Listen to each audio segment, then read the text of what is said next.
Hoy estamos contentísimos porque hemos venido a uno de los departamentos más hermosos de nuestro país a hablar de su personaje histórico más importante. Estamos en la Ciudad Blanca, en Arequipa, y vamos a dedicar el programa de hoy a Mariano Melgar. En este año, 2015, se cumplen 200 años de su fallecimiento, que tuvo lugar en marzo de 1815. Mariano Melgar es importante por dos motivos significativos. El primero de ellos es porque fue un gran poeta, a pesar de que vivió solamente 24 años, y se dice que Melgar constituye uno de los primeros momentos, si no el primero, de una literatura verdaderamente nacional. El segundo motivo por el que es importante es porque luchó por nuestra independencia. De hecho, participó en la revolución de Mateo Pumacahua, que comenzó en el Cusco y se extendió hasta Arequipa. Desde este hermoso lugar, el mirador de Yanaguara con el Misti, aquí detrás de mí, qué lujo, ¿no? Comenzamos. Soy Norma Martínez y esto sucedió en el Perú.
Yo diría que su título más grande es el de ser un símbolo social de la Arequipa mestiza.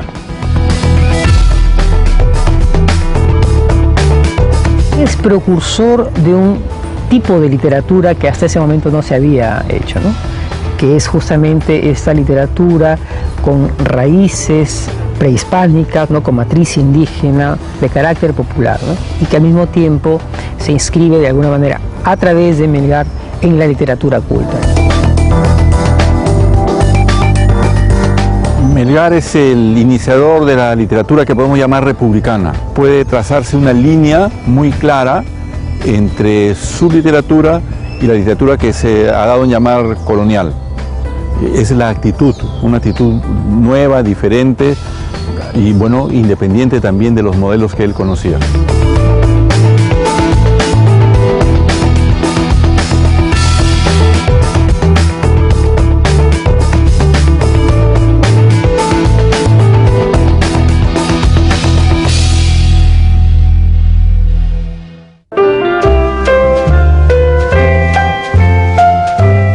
Mariano Melgar nació en Arequipa. Si bien no existen certezas, lo más probable es que fue el 10 de agosto de 1790. En ese entonces, Arequipa era una de las ciudades más importantes del virreinato peruano. Sus padres fueron Juan de Dios Melgar y Andrea Valdivieso, ambos de condición modesta. ¿Era Mariano Melgar un hombre blanco o acaso mestizo? Melgar es un criollo. Melgar no es ni español ni es indio. Es un criollo, un hijo de español que se siente totalmente comprometido con la causa de la independencia. Son escasas las noticias de la infancia de Melgar. De acuerdo a una versión familiar, el futuro poeta aprendió a leer a los 3 años y a los 8 ya dominaba el latín. Hay una leyenda que dice que aprendió a leer a los 3 años. Lo que sí es seguro es que aprendió a leer muy pronto y que conocía varios idiomas, y uno de ellos el latín. Conocía latín y conocía griego, y conocía a los poetas en esas lenguas que influyen mucho sobre la formación que podemos llamar clásica. Mariano Melgar, como muchos de los niños de aquella época, recibían una instrucción en el seno del hogar. Eran 11 hermanos del segundo matrimonio. Consecuentemente, los hermanos mayores, junto a maestros particulares contratados, ayudaban en la educación de los menores. Se dice que siendo muy pequeñito y ante un pedido de su padre, Melgar fue nombrado capellán de Huarango, poblado ubicado en el Valle de Majes. Mariano Melgar obtiene, por decisión del Cabildo Eclesiástico de Arequipa, la capellanía del Pago de Huarango, en el distrito de Uraca, Corire, en la región Arequipa. Tenía una buena dote económica. Este nombramiento, inusual para un niño de apenas 6 años, no duraría mucho.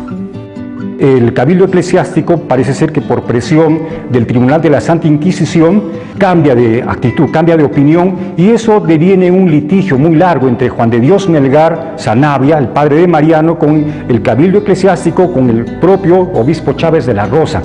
Esa fue una causa perdida. Durante 9 años litigaron infructuosamente.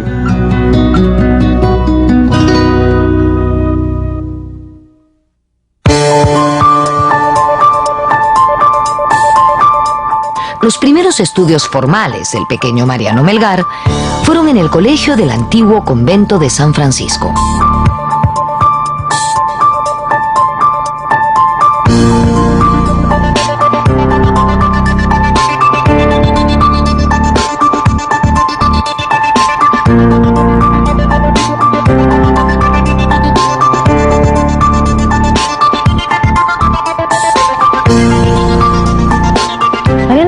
Estudió en el colegio del convento de San Francisco, que es este hermoso lugar donde estoy ahora, en Arequipa. Aquí aprendió sus primeras letras y además asignaturas de latinidad y filosofía. Melgar tenía la inmensa suerte de que el colegio quedara cerquísima de su casa. Mariano Melgar definitivamente es un alumno destacado. Él inicia sus estudios en el colegio del convento de San Francisco. De haber continuado su vocación religiosa, porque se habla mucho sobre el particular, probablemente Mariano hubiera sido un franciscano mendicante.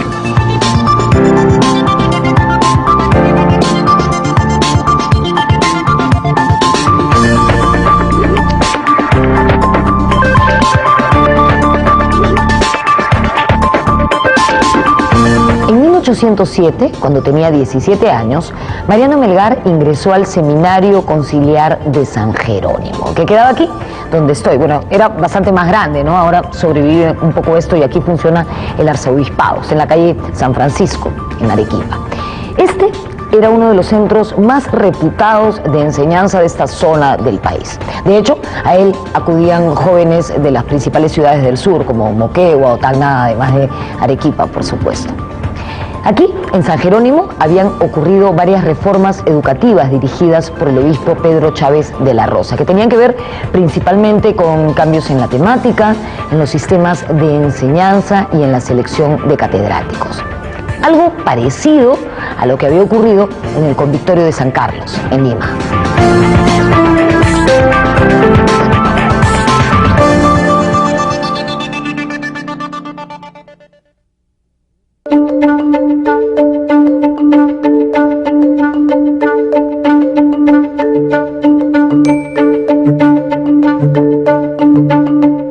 Melgar parece ser, estaba encaminado a estudiar leyes. Decide estudiar, digamos, a nivel superior. No había universidad en Arequipa, como en Huamanga, como en Lima, como en Cusco. La institución que de alguna manera suplía la carencia de una universidad era el Seminario de San Jerónimo.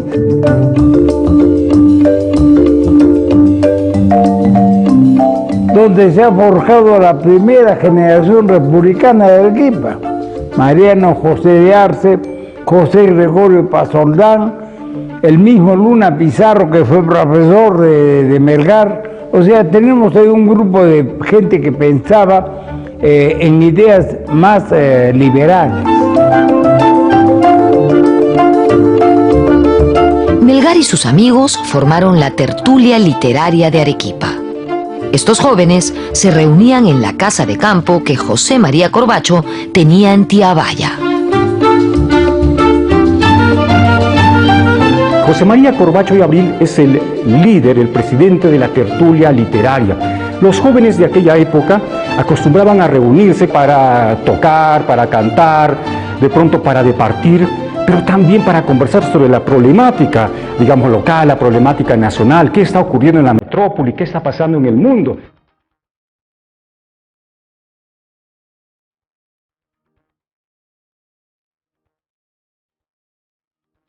En San Jerónimo, Melgar fue abandonando su temprano acercamiento a la vida religiosa y se inclinó por las leyes. Mariano Melgar destacó por su inteligencia y por ser un gran estudiante. De alumno pasó a ser profesor en San Jerónimo, dictando cursos como latinidad, filosofía, física, retórica, tan importante y olvidada en nuestros días, y matemáticas.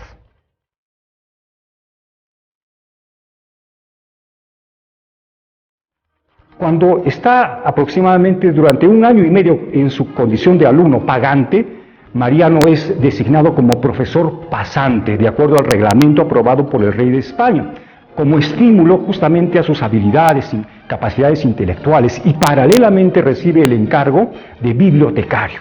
Es decir, Mariano Melgar se autocapacita, se autoinstruye con la mejor literatura de la época.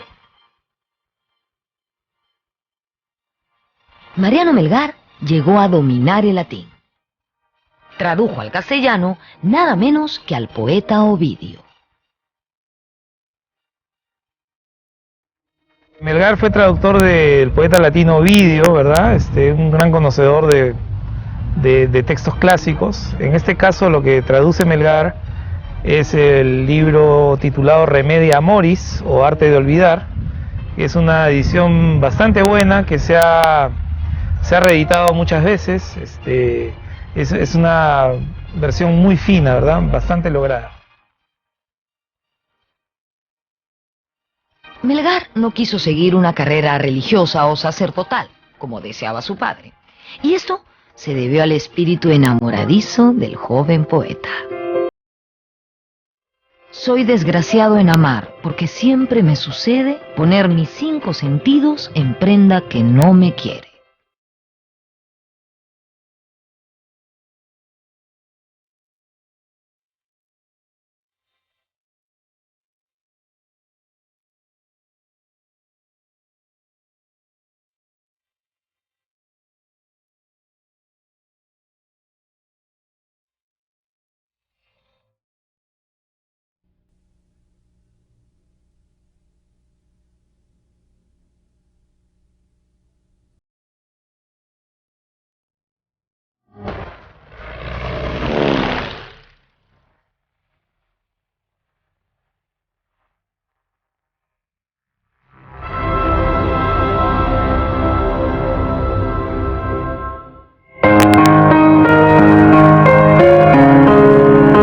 En sus escritos, Melgar hizo referencia a jovencitas que le sirvieron de inspiración. Ese es el caso de su primer amor, Melisa.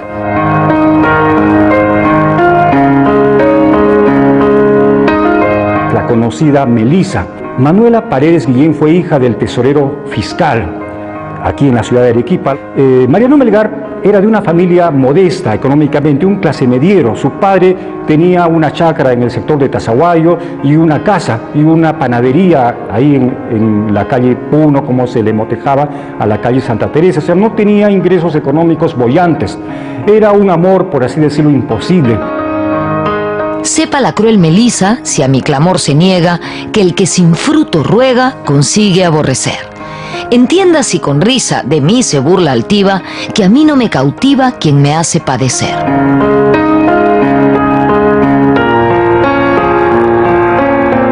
Parece que el entusiasmo por Melisa no duró mucho. Definitivamente, el gran amor de Melgar fue Silvia. Cabe destacar que tanto Melisa como Silvia eran solo nombres poéticos. El amor de su vida fue Silvia, ¿no? Un amor frustrado, desdeñoso, ¿no? Justamente la poesía amorosa, concretamente en los yarabíes de Melgar, hay una especie de relación dialéctica entre una voz poética, ¿no?, doliente o adolorida, ¿no?, que reclama el regreso del amor que se ha ido. Todo mi afecto puse en una ingrata, y ella, inconstante, me llegó a olvidar. Si así se trata un afecto sincero, amor no quiero más amar.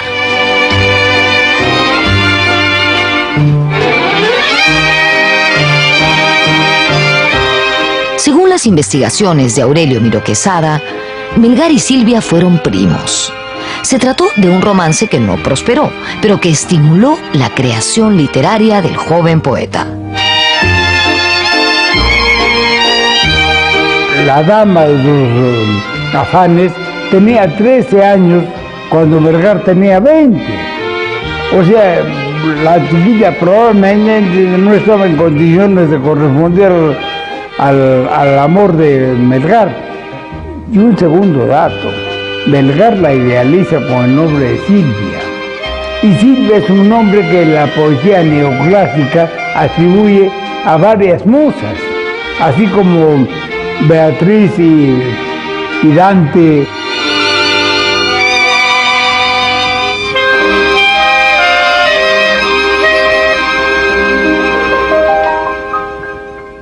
Como buen poeta, y como joven además, Mariano Melgar era un tanto enamoradizo, hasta que conoció a la mujer de su vida y la flecha de Cupido lo atravesó de un lado a otro. Ella era una joven arequipeña que se llamaba María Santos Corrales, pero a quien él llamó poéticamente Silvia.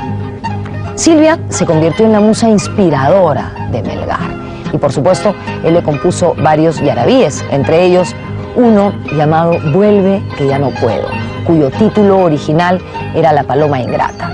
Uno de sus versos dice algo así: vuelve que ya no puedo vivir sin tu cariño. Vuelve, mi palomita, vuelve a tu dulce nido.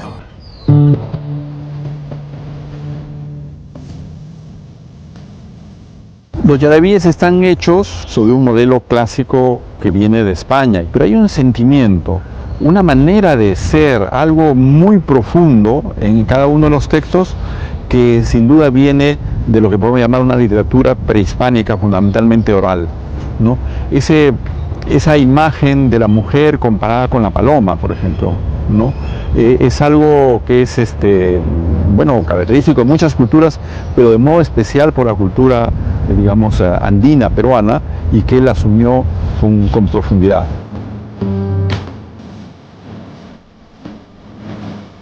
Para José Carlos Mariátegui, la obra de Mariano Melgar, desdeñada por algunos académicos, es precursora de una literatura netamente peruana, netamente nacional. Además, el Amauta dice que Melgar fue el pionero en incorporar elementos indígenas en su literatura.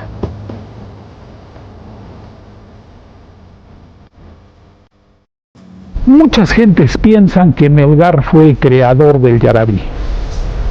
Equívoco garrafal. Ni del yarabí en general, andino, ni del yarabí arequipeño. Antes que Melgar hubieron yarabíes en el Perú todo, y hasta en zonas de Ecuador, zonas de Bolivia, zonas hoy pertenecientes a Bolivia o Argentina, y por supuesto en Arequipa. Amor infame, dime hasta cuándo queréis cruel mando tener en mí. Melgar escribió sonetos, fábulas, marchas, odas, elegías, epístolas y canciones. Estas últimas son las que van a recibir el nombre de yarabíes. Memoria, borrar las glorias que efectivamente, hasta 1862, ¿no? Los yarabíes, como se conocen ahora, fueron publicados con el rótulo de canciones, un término genérico, ¿no? Es Mateo Pasoldán, en su geografía del Perú, que recoge un yarabí y le pone tal rótulo, digamos, ¿no? Lo califica o lo tipifica como un yarabí moderno, ¿no? Mestizo. Los yarabíes son el aporte más conocido y valioso de Melgar a la literatura nacional. La voz yarabí proviene de jarawi, palabra que en lengua quechua significa poesía o cantar.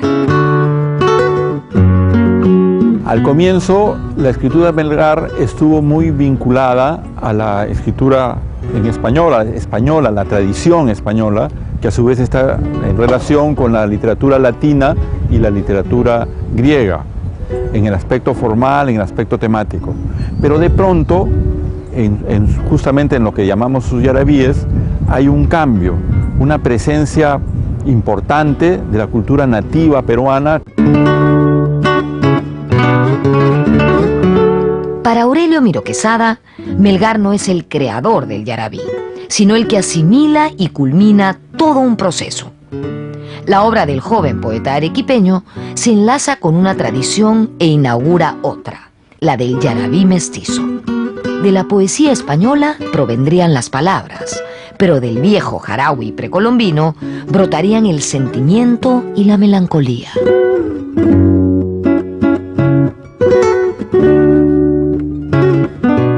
El yarabí es una costumbre muy expandida, pero la temática romántica que le introduce Melgar y otros más es una temática que florece en que el pueblo anónimo le pone música y la canta. Pero técnicamente hablando, Melgar escribió yarabíes, no escribió letras para música. Pero escucha a los indios comarcanos cantar esas canciones tristes y, considerándolos creadores de belleza y hermosas canciones, él comienza a componer sus canciones o algunos de sus poemas en esas formas, entroncando la estética de nuestras culturas ancestrales, entroncándola a la poética occidental y universal. Esa importancia nadie le podrá negar a Melgar. Melgar también establece un contacto muy importante con lo popular a través del uso del yarabí, ¿verdad? Como medio para expresar temas, sobre todo líricos. La fama alcanzada por Melgar hizo que se le adjudicasen muchos yarabíes compuestos por otros autores. Composiciones del siglo XIX que no son de Melgar y que se siguen cantando y tocando, algunos las atribuyen a Melgar y otros, bueno, simplemente dicen yarabí. Y eso sigue ocurriendo hoy día mismo. Escucharte ruego. La leyenda creada sobre la base del amor a Silvia y fortalecida en el siglo XIX por el romanticismo, ha hecho creer que la vocación política de Mariano Melgar fue secundaria y tardía. Incluso se llegó a pensar que, desesperado por la decepción amorosa, el poeta se incorporó a la lucha por la independencia. Por el contrario, para el arequipeño Francisco Mostajo, el amor por Silvia estuvo a punto de apartar a Melgar de la lucha y, por consiguiente, de la muerte. Melgar, enhorabuena, es recordado en la leyenda como un héroe romántico. Es recordado como un hombre que, abrumado por una decepción amorosa, aparentemente se suma a la causa patriosa, cosa que no es cierta. En la carta Silvia dice: por Silva mi patria quiero. O sea, yo estoy convencido que Melgar poseía ideas liberales.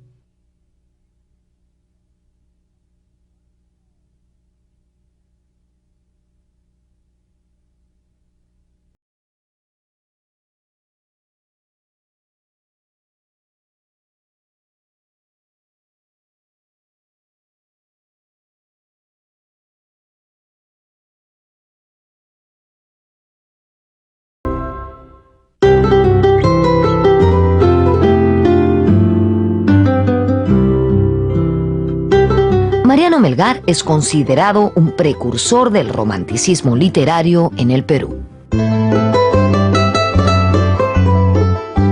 Ricardo Palma señala que el romanticismo se instala en el Perú hacia 1848, digamos, hacia fines de la década del 40, pero hay algunos críticos que señalan que Melgar ya es un romántico. Si nosotros señalamos algunas características importantes de la poesía de Melgar, digamos la presencia de paisaje natural, la vocación o la preocupación por lo indio, por la patria, por la libertad, los temas amorosos, todos esos rasgos que también constituyen o caracterizan al romanticismo, están presentes en Melgar. Así que lejos de ser un autor prerromántico, sería un autor plenamente romántico según algunas lecturas.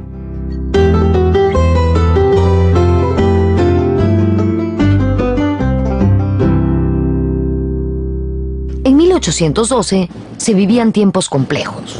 España estaba invadida por Napoleón. Con los reyes cautivos se formaron las Cortes de Cádiz. En esos tiempos, Melgar escribió Ilustre Americano, en homenaje al criollo José Baquíjano y Carrillo, nombrado consejero de Estado en España. Esta es una muestra del orgullo que sentía Melgar por lo criollo y lo americano. Melgar participó en el elogio a Baquíjano, pero no personalmente, sino con un poema. En Arequipa hubo gran expectativa por la Cortes de Cádiz. O sea, yo me imagino que los criollos tenían pues una gran esperanza de que hubiera reformas reales y que estas reformas permitieran de alguna manera un mejor posicionamiento de los criollos en la administración colonial.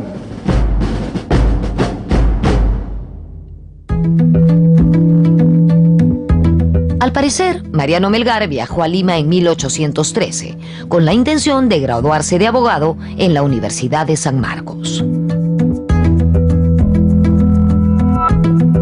Mariano Melgar, con un gran esfuerzo económico de su padre, viaja a la ciudad de Lima para titularse, es decir, para lograrse un futuro económico, porque hasta la época él dependía del padre. Si bien es cierto, era maestro pasante, eso le permitía estar exonerado del pago por la formación que había, porque era pagante en el seminario de San Jerónimo. Entonces, para ser profesional requiere un título, sea como abogado, como teólogo, para conseguir trabajo. Entonces Melgar viaja a la ciudad de Lima, allí está alrededor de 120 días. Es improbable, porque no hay la documentación que lo respalde, que Melgar obtuviera el grado de doctor. No ha quedado registro de la graduación de Melgar. Miró que señala que el libro de actas de la Universidad de San Marcos no ha aparecido el libro de actas correspondiente al segundo semestre de 1813. O sea, en realidad no se sabe si Melgar estuvo en Lima, no se sabe si Melgar se graduó en Lima, no se sabe. En 1813, Melgar era un joven liberal y luchador social de solo 23 años. Esto se refleja en sus fábulas. En El cantero y el asno, Melgar denuncia la explotación que sufrían los indios sometidos a trabajos forzados.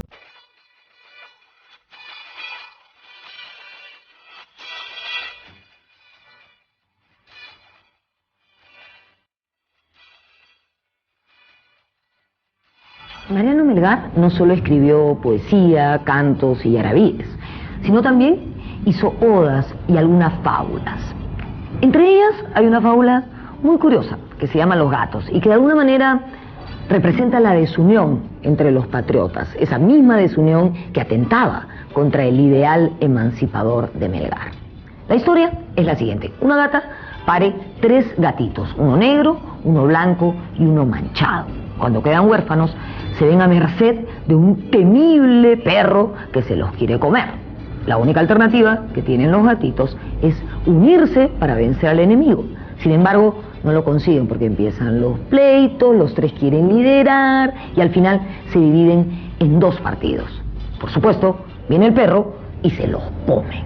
La fábula termina con una moraleja que dice algo así como: si a los gatos al fin nos parecemos, paisanos, ¿qué es lo que esperamos? ¿Tendremos la libertad? Ya lo veremos. De alguna forma, esto puede aplicarse a cómo somos a veces los peruanos, ¿no? Nos cuesta trabajo unirnos en distintas causas, desde las más pequeñas hasta las más grandes.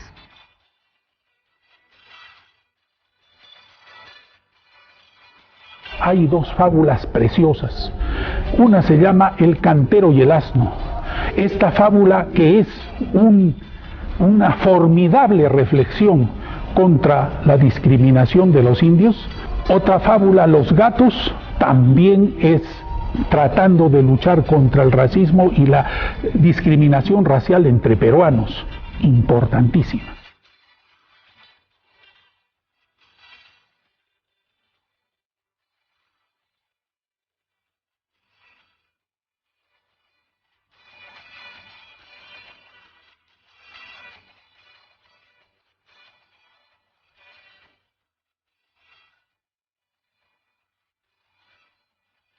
En 1814, luego de su estadía en Lima, Melgar regresó a Arequipa a buscar a su amada Silvia.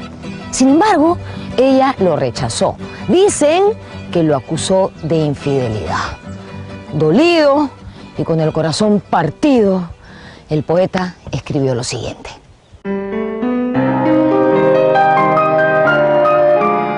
¿Por qué a verte volví, Silvia querida? Ay, triste, ¿para qué? Para trocarse mi dolor en más triste despedida. Quiere en mi mal suerte deleitarse, me presenta más dulce el bien que pierdo. Ay, bien que va tan pronto a disiparse.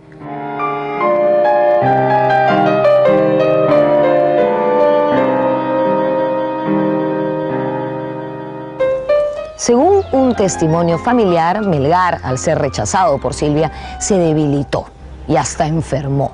Por eso, su padre le sugirió que viniese a esta zona, al Valle de Majes, que queda al oeste de Arequipa. Aquí podría recuperarse. Dicen que en este mismo lugar, él de chico fue capellán, pero eso es una versión que no se ha terminado de comprobar hasta nuestros días. Aquí, en Majes, a Melgar se le entrecruzaron sus 2 amores, su amor por la patria y su amor por Silvia. Él dejaría este retiro para enrolarse en la rebelión de Pumacahua y los hermanos Angulo contra el poder español.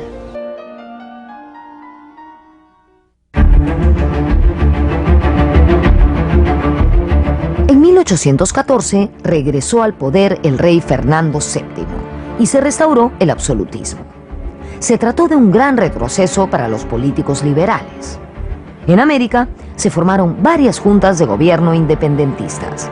Una de ellas fue la del Cusco, bajo la dirección de los hermanos Angulo y del cacique Mateo Pumacahua. Los rebeldes organizaron 3 expediciones. Una de ellas fue dirigida a Arequipa. Melgar se plegó a esta fuerza. Las tropas emancipadoras lograron entrar a Arequipa, pero la experiencia y armamento de los realistas desequilibró a los rebeldes. Los patriotas abandonaron la Ciudad Blanca y fueron perseguidos por el general español Ramírez Orozco. Melgar fue nombrado auditor de guerra del Ejército Patriota. La batalla decisiva se libró en Humachiri, el 11 de marzo de 1815.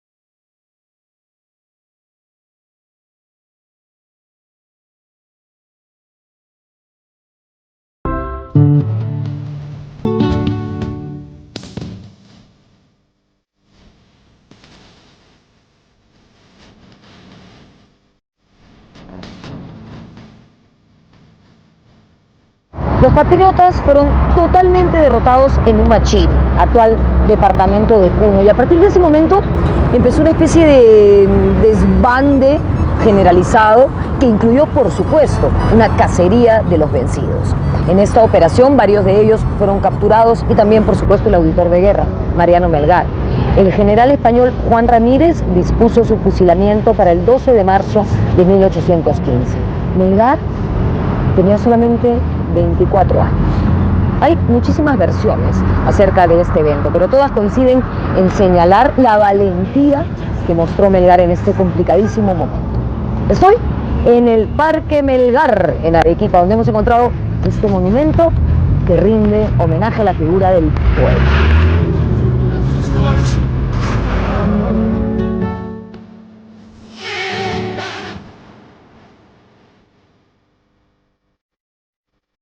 Bueno, hay una especulación que yo no sé si será verdadera, pero está en el libro de Luis Alberto Sánchez, en la literatura peruana. Luis Alberto Sánchez, cuando se ocupa de Melgar, él dice que Silvia fue indiferente a los requiebros que le hacía Melgar, y él da un nombre para Silvia y dice algo que para mí es asombroso, que Silvia se casó con el hombre que ordenó dar muerte a Melgar.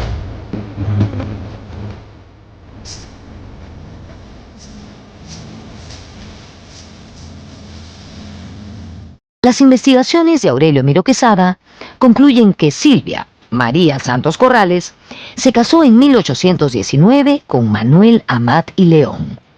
No se trataba de un oficial realista, sino por el contrario, de un decidido patriota que peleó junto a Melgar en Humachiri y que estuvo entre los soldados que finalmente lograron la independencia del Perú.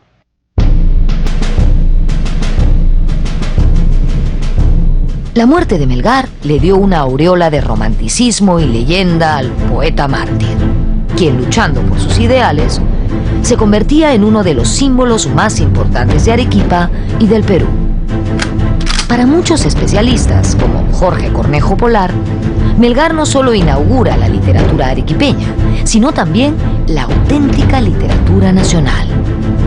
Su valía literaria se multiplica con su gesta libertaria y su sacrificio.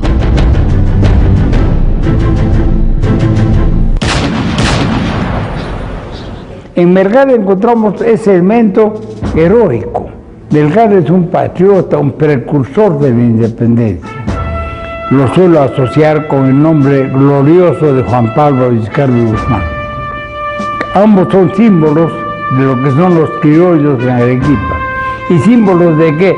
De una Arequipa que es mestiza, de una Arequipa que tiene un hondo sentimiento de convivencia entre grupos indígenas, grupos criollos.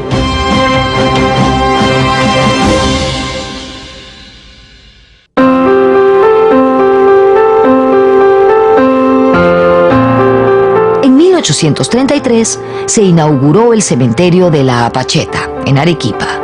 Para darle realce a este acontecimiento, se trasladaron desde Humachiri los supuestos restos de Mariano Melgar. Hoy, en el año 2015, a 200 años de la muerte de Melgar, corresponde a las autoridades arequipeñas darles un cuidado más adecuado.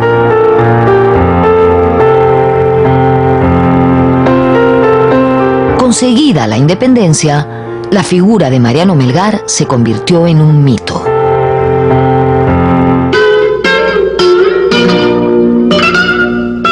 Entre 1914 y 1915, Benigno Bayón Farfán compuso el vals Melgar, con letra del poeta Percy Gibson.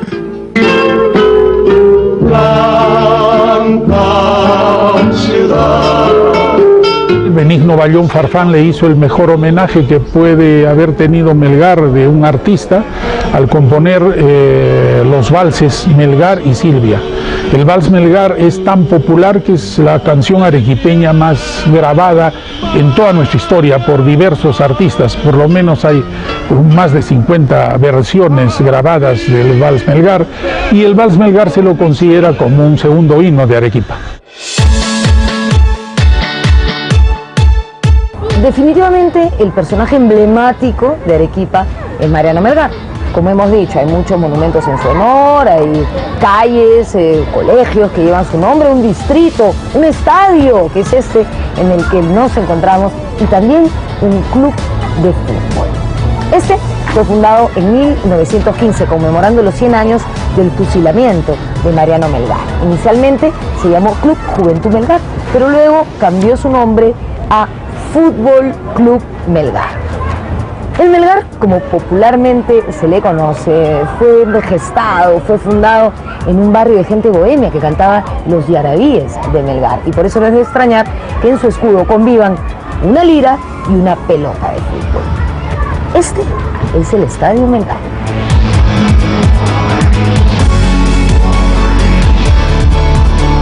En 1915 se funda el Club Melgar en una glorietita que había en la entonces Plaza Bolognesi, que hoy es el Parque Duhamel de Arequipa. Los jóvenes que lo fundan lo fundan como Club Juventud Melgar, y a las pocas semanas le cambian por la moda internacional a FBC Melgar. Pues bien, el Club Melgar tiene el valor de que en el último centenario ha mantenido, en estos 100 años de vida que tiene el club, ha mantenido vivo el recuerdo de Mariano Melgar, y es un homenaje permanente a Mariano Melgar, sobre todo para nuestros niños y jóvenes.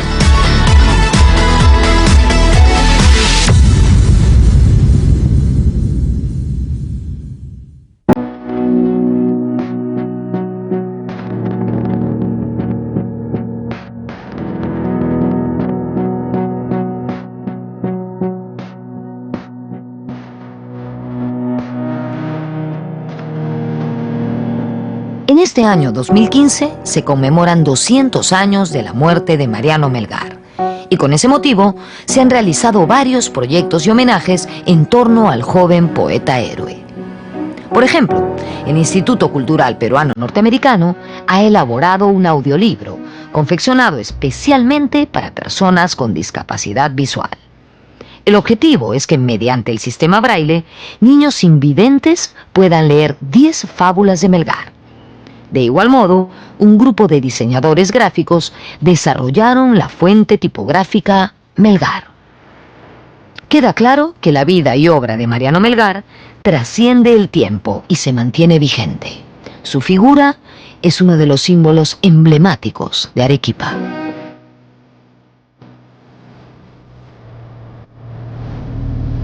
Melgar pertenece a lo que podríamos llamar el corpus de clásicos peruanos, ¿verdad? Y en ese sentido creo que tiene una vigencia relativamente asegurada. Es una figura fundadora.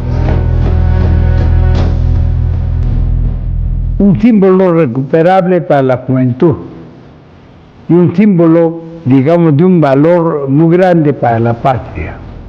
Creo que eso es un elemento fundamental, la de recuperar esos valores y hacerlos conocer por los jóvenes.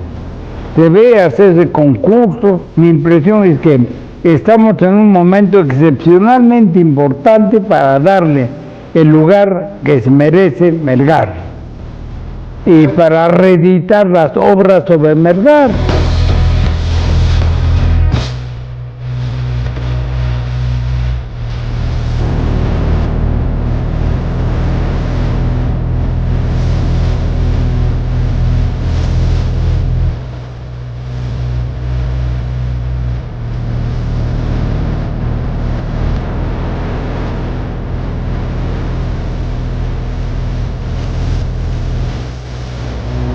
De lo visto a lo largo del programa, podemos concluir que Mariano Melgar fue un auténtico romántico, que siempre estuvo guiado por el más noble de los sentimientos, el amor. Pero no solamente por el amor a su musa, a Silvia, sino también por su profundo amor a nuestra patria. Desde la Plaza de Armas de Arequipa, desde esta hermosa ciudad, donde siempre me siento como en mi casa, nos despedimos con la promesa de que ese año intentaremos hacer más programas fuera de Lima. Nos vemos en la próxima.